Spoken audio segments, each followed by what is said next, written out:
Yes, and I don't know, what's this other car below it? Batman's golf cart? Oh, yeah, one of the guys, this is a great story. Pat O'Brien of InstantChange.com, who's one of my partners on some products.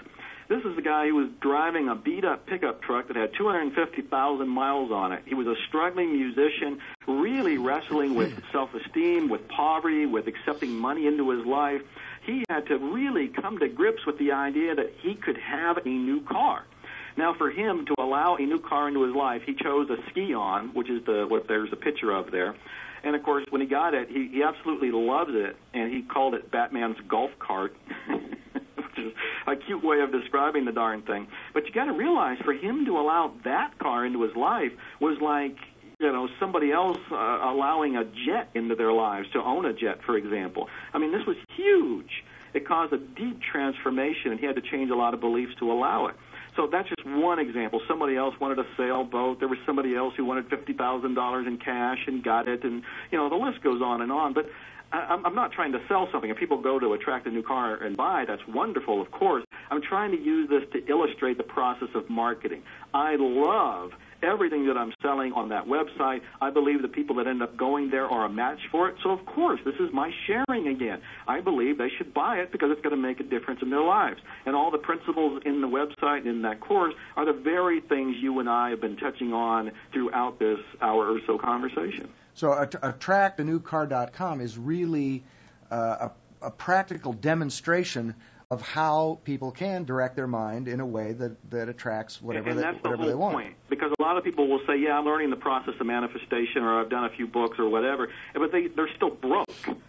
And so I'm saying, okay, let's do this on something really concrete. If you can look in your driveway and see a brand new car there next week or in 30 days, then you can nod and say, yeah, I manifested that. I used attractanewcar.com.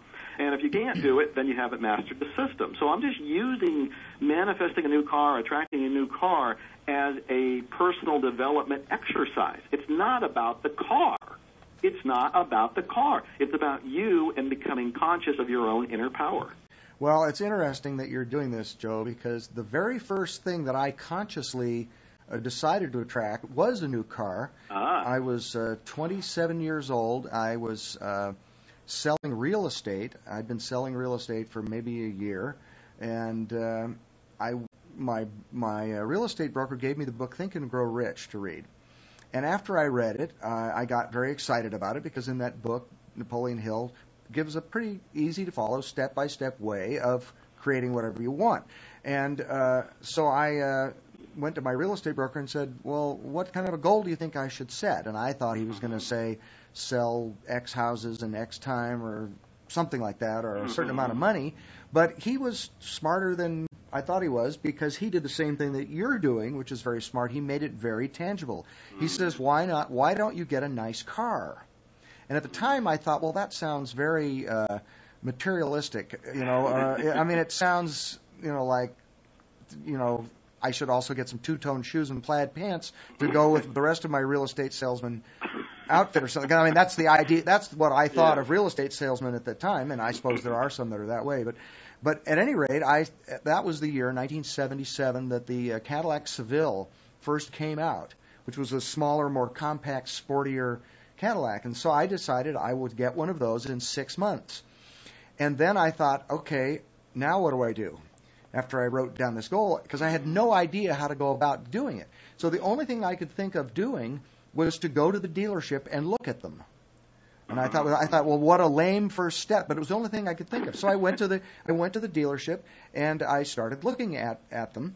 And to make a long story short, I had the car not in 6 months, but in 6 days. Oh, wow. And I found out when I got there that I could lease the car, and that the payment wasn't very high at all, and that I was making plenty of money already and it caused me to feel so much different about myself at the time that my income really went up quite a lot then after that, and it made it a pittance to afford it.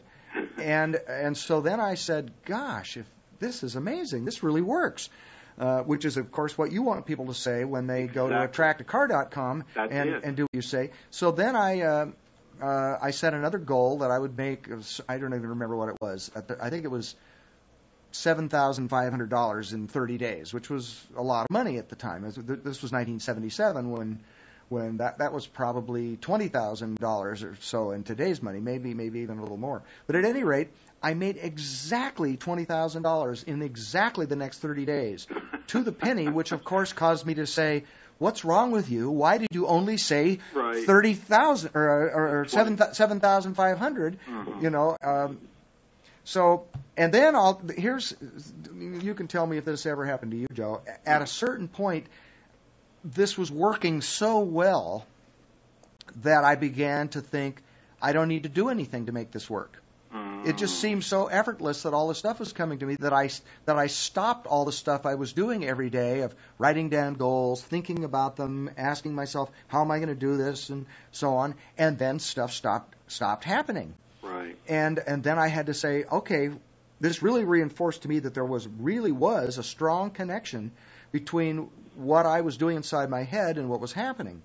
And I would sometimes be thinking of things in my head, visualizing things and setting goals and focusing on them and so on. And what I wanted would not come from the area where I was doing the acting.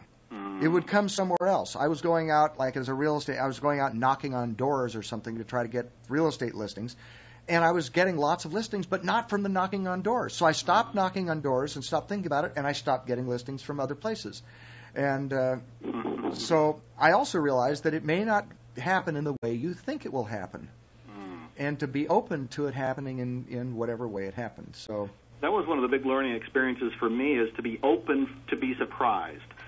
For the longest time, because initially when I was working back in Houston and I had a job and so forth, I would expect the extra income I wanted to come because somebody was going to give me overtime.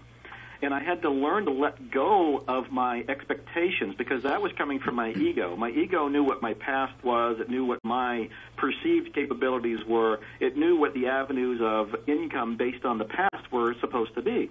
And I had to let go of my ego and allow the universe, which of course has the global perspective, to say, you know what, we can surprise you and bring money to you in any number of ways that you've never even imagined before. You just have to let go of being concerned about it.